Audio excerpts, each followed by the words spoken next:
سلطان صلاح الدین ایوبی کی ہدایت کے تحت مصر میں زیادہ اناج اگایا جاتا تھا، جس کا کچھ حصہ جاسوسی کے سلسلے کی سمگلنگ کے لیے الگ کر لیا جاتا تھا۔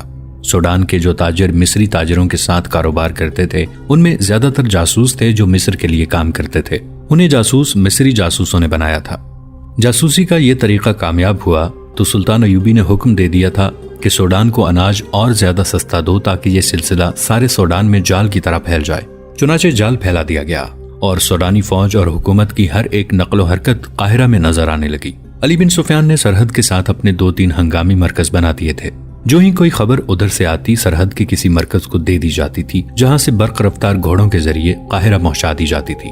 اس مقصد کے لیے جو سوار رکھے گئے تھے وہ مسلسل تمام دن اور رات بغیر آرام کیے سواری کرنے کی مہارت رکھتے تھے۔ سلطان صلاح الدین ایوبی کو معلوم تھا کہ سوڈان میں ایک وسیع پہاڑی علاقہ ہے جس میں صرف مسلمان آباد ہیں اور ان مسلمانوں کی زیادہ تر تعداد مصری فوج میں ہے۔ انہیں یہ بھی معلوم تھا کہ یہ مسلمان سوڈانی فوج میں بھرتی ہونا پسند نہیں کرتے۔ اس کی ابتدا اس طرح ہوئی تھی کہ سلطان ایوبی کے دور امارت سے کچھ پہلے مصری فوج سوڈانی حبشی اور سوڈانی مسلمان ہوا کرتے تھے۔ ان کا کمانڈر بھی سوڈانی تھا، جیسا کہ ہم پہلے بھی ذکر کر چکے ہیں کہ اس کمانڈر کا نام ناجی تھا۔ ہم نے اس سلسلے کی پہلی کہانی میں اسی فوج اور اس کے سالار اعلیٰ ناجی کا تفصیلی ذکر کیا تھا۔ سلطان ایوبی سے پہلے ناجی مصر کا مختار کل تھا، حالانکہ یہاں خلافت کی گدی بھی تھی اور یہ باقاعدہ عمارت تھی۔ کیا خلیفہ اور کیا امیر صحیح معنوں میں بادشاہ تھے۔ صلیبیوں نے مصر کو سلطنت اسلامیہ سے کاٹنے کے لیے یہاں تخریب کاری اور سازشوں کے اڈے قائم کر لیے تھے۔ ناجی ان کا اتحادی بن گیا تھا۔ اس نے مصر کی سوڈانی فوج کو اپنے قبضے میں لے رکھا تھا۔ اس فوج کی تعداد 50,000 تھی۔ سلطان ایوبی نے مصر کی عمارت سنبھالی تو ان کی پہلی ٹکر ناجی سے ہوئی۔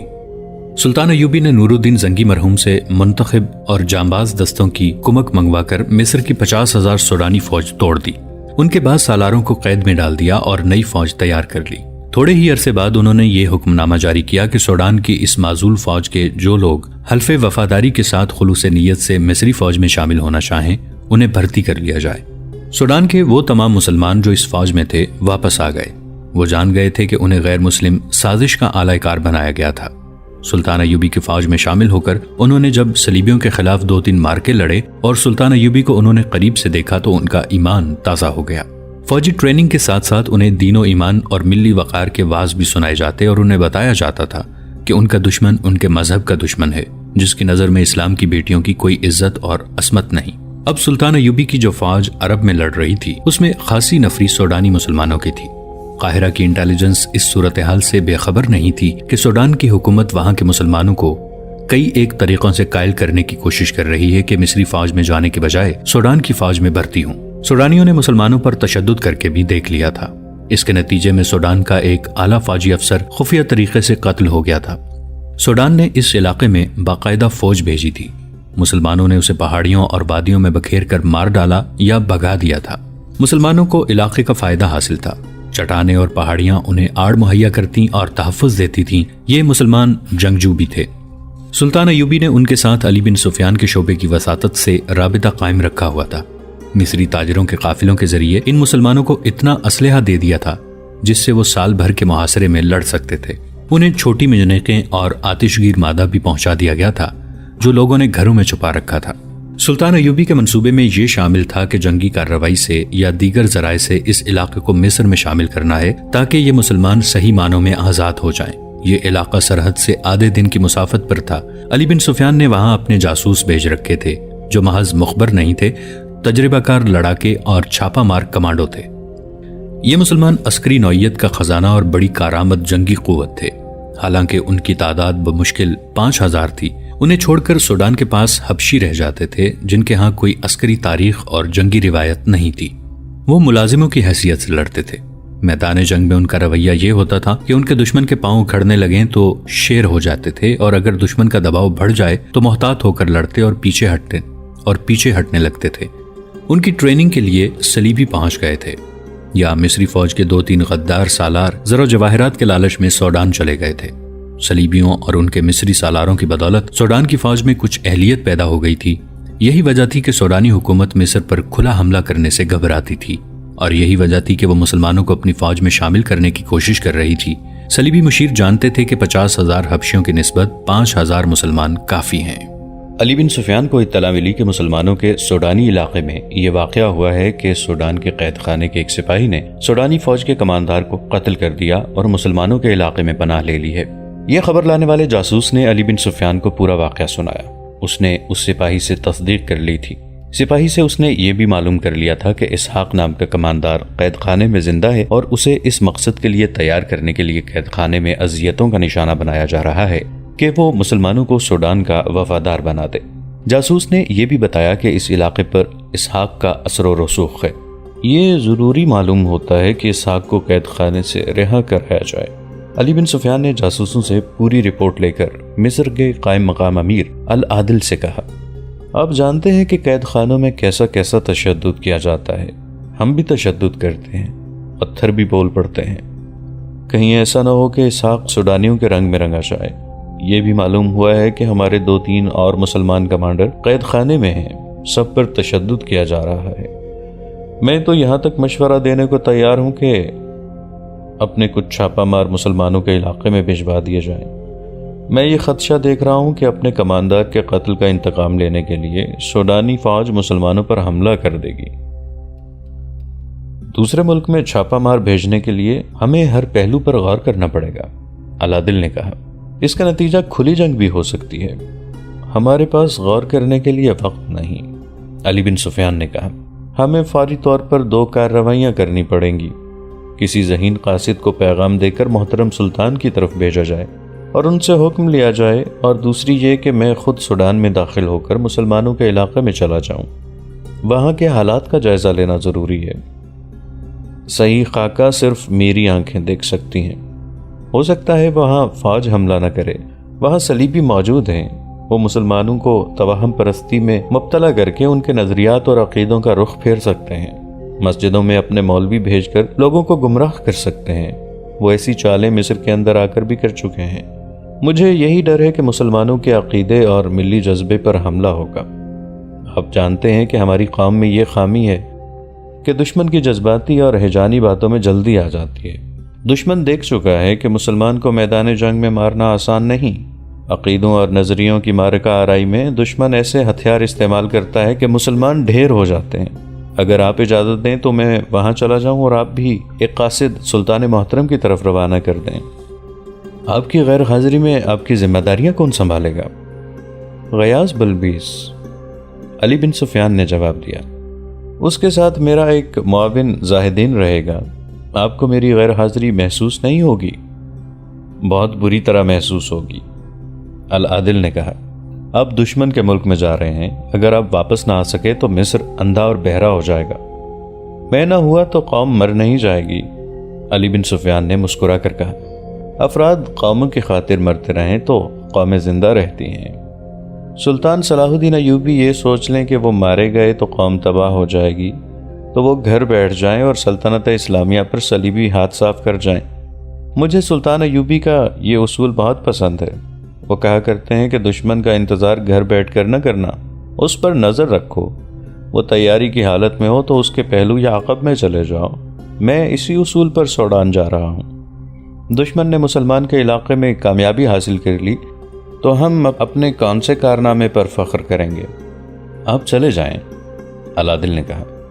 یہ کہنے کی ضرورت نہیں کہ احتیاط لازمی ہے۔ میں سلطان کے نام پیغام لکھ کر بھیج دیتا ہوں۔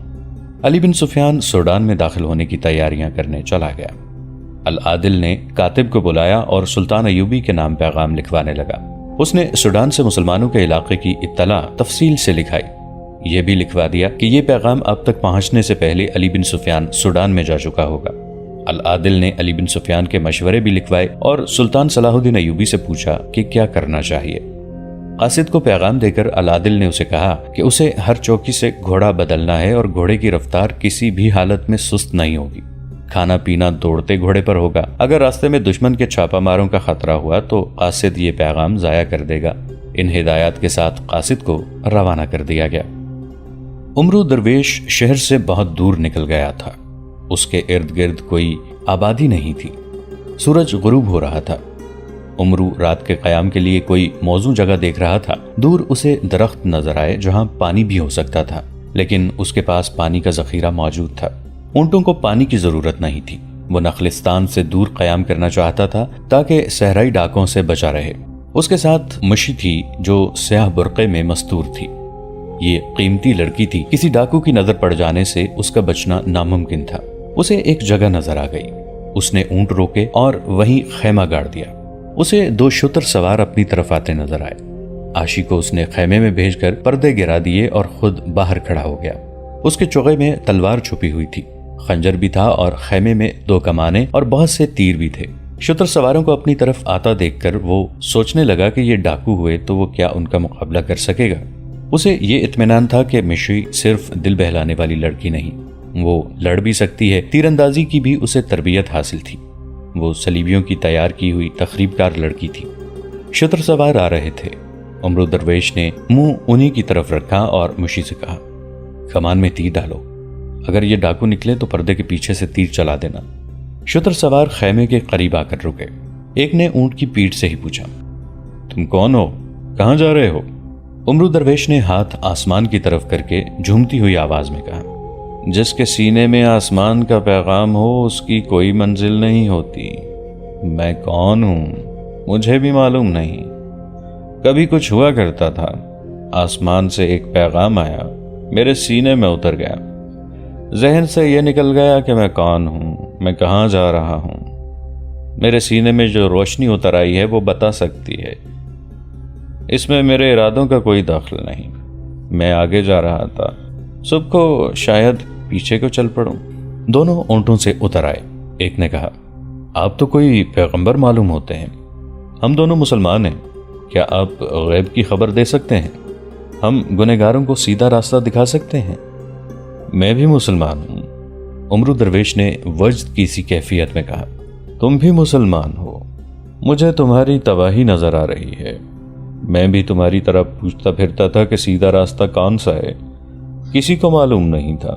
خون میں ڈوبی ہوئی لاشوں میں مجھے سبز رنگ کا ایک چوغا اور اس میں سفید داڑھی والا ایک انسان کھڑا نظر آیا۔ اس نے مجھے لاشوں سے اٹھایا اور سیدھا راستہ دکھایا، پھر وہ لاشوں کے خون میں غائب ہو گیا۔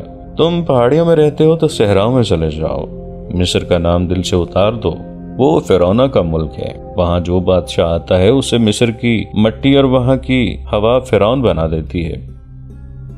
اب تو وہاں کا بادشاہ صلاح الدین ایوبی ہے، ایک شتر سوار نے کہا۔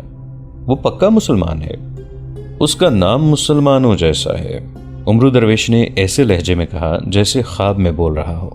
وہی تمہاری تباہی لا رہا ہے، تم جس مٹی سے پیدا ہوئے ہو اس کی عزت پر خون بہاؤ۔ تم سوڈان کے بیٹے ہو، مگر سوڈان کا بادشاہ کافر ہے، شتر سوار نے کہا۔ وہ مسلمان ہو جائے گا، عمرو درویش نے کہا۔ وہ مسلمانوں کی راہ دیکھ رہا ہے، اس کی فوج کافروں کی فوج ہے، اس لیے وہ اسلام کا نام نہیں لیتا۔ تم سب جاؤ، تلواریں، برچھیاں، تیر کمان لے کر جاؤ، اونٹوں اور گھوڑوں پر سوار ہو کر جاؤ، اسے بتاؤ کہ تم اس کے محافظ ہو، تم سوڈان کے محافظ ہو۔ اس نے بلند آواز سے کہا، جاؤ، اٹھو یہاں سے، چلے جاؤ۔ دونوں اونٹوں پر سوار ہوئے اور چلے گئے۔ کچھ دور جا کر ایک سوار نے دوسرے سے کہا، دھوکہ نہیں دے گا؟ میرا بھی یہی خیال ہے، دوسرے نے کہا۔ پکا معلوم ہوتا ہے، سبق بھولا نہیں۔ مشی جیسا خوبصورت انعام ہمیں مل جائے تو ہم اپنے ماں باپ کے بھی خلاف ہو جائیں گے، شتر سوار نے کہا۔ واپس چلتے ہیں، دوسرے نے کہا۔ بتائیں گے کہ سب ٹھیک ہے، لڑکی شاید خیمے میں ہوگی۔ آدمی ہوشیار معلوم ہوتا ہے، اس نے لڑکی کو چھپا دیا تھا۔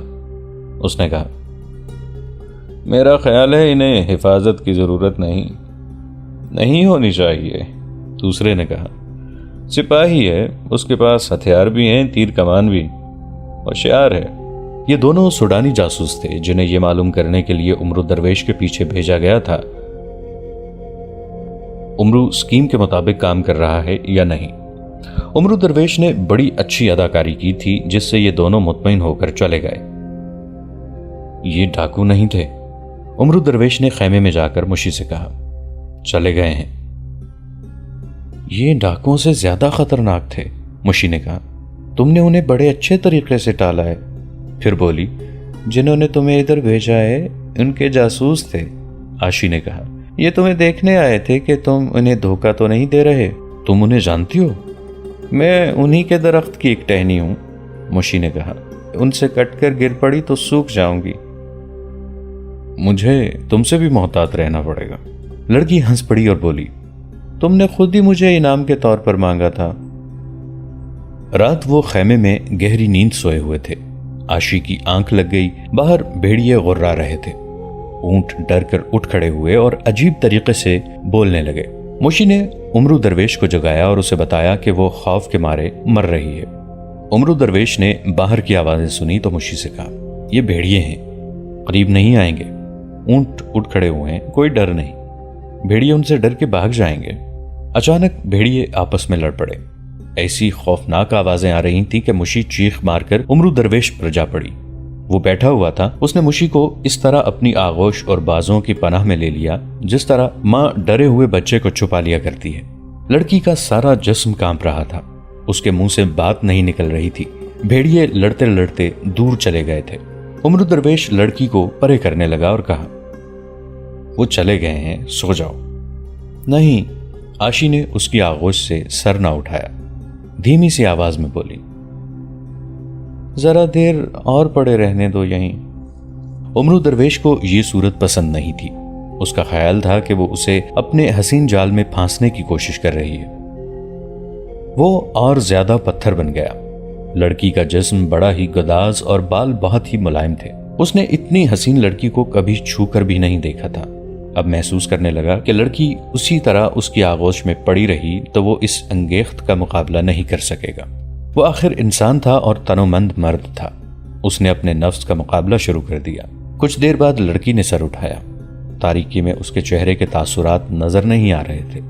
اس نے ہاتھوں سے عمرو درویش کا چہرہ ٹٹول کر دونوں ہاتھوں میں تھام لیا اور کہا، تم نے ایک رات مجھ سے پوچھا تھا کہ تمہارے ماں باپ کون ہیں اور کہاں ہیں۔ یہی سوال تمہارے دوسرے ساتھی نے جو تم سے پہلے اس کمرے میں آیا تھا مجھ سے پوچھا تھا۔ مجھے ان کے متعلق کچھ بھی علم نہیں، مگر یہ سوال مجھے پریشان کرتا رہا اور بہت سی پرانی یادیں بیدار کرتا رہا۔ مجھے کچھ یاد آتا تھا لیکن ذہن کے اندھیرے میں گم ہو جاتا تھا۔ آج یاد آ گیا ہے۔ تم نے مجھے اپنے بازوں میں لے کر مجھے اپنی آغوش میں چھپا لیا تو میرے ذہن میں روشنی سی چمکی۔ اس نے مجھے بہت ہی پرانا وقت دکھا دیا۔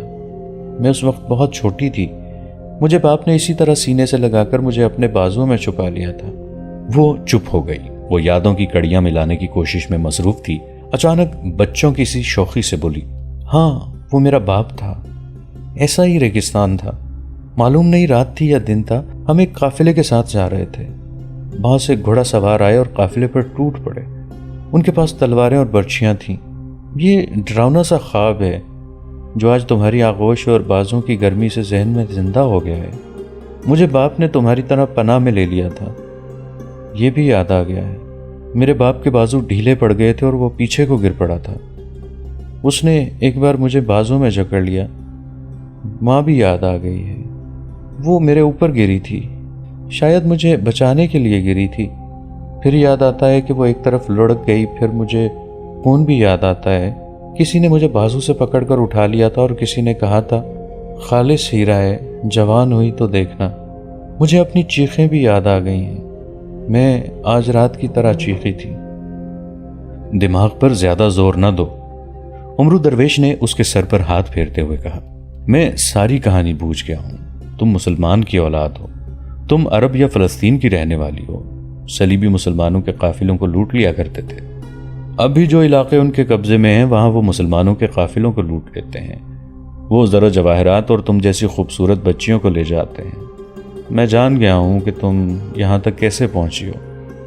میں جب کچھ سوچنے سمجھنے لگی تو میں نے اپنے جیسی بہت سی بچیوں کو دیکھا، مشی نے کہا۔ ہمیں بہت اچھا کھانا اور بہت خوبصورت کپڑے پہنائے جاتے تھے۔ گورے گورے آدمی اور عورتیں ہم سے بہت پیار کرتی تھیں۔ انہوں نے میرے ذہن سے ساری یادیں مٹا دی تھی۔ میں وہیں بڑی ہوئی تھی، وہ یروشلم تھا۔ لڑک پن سے ہی ہمیں بے حیائی کے سبق ملنے لگے۔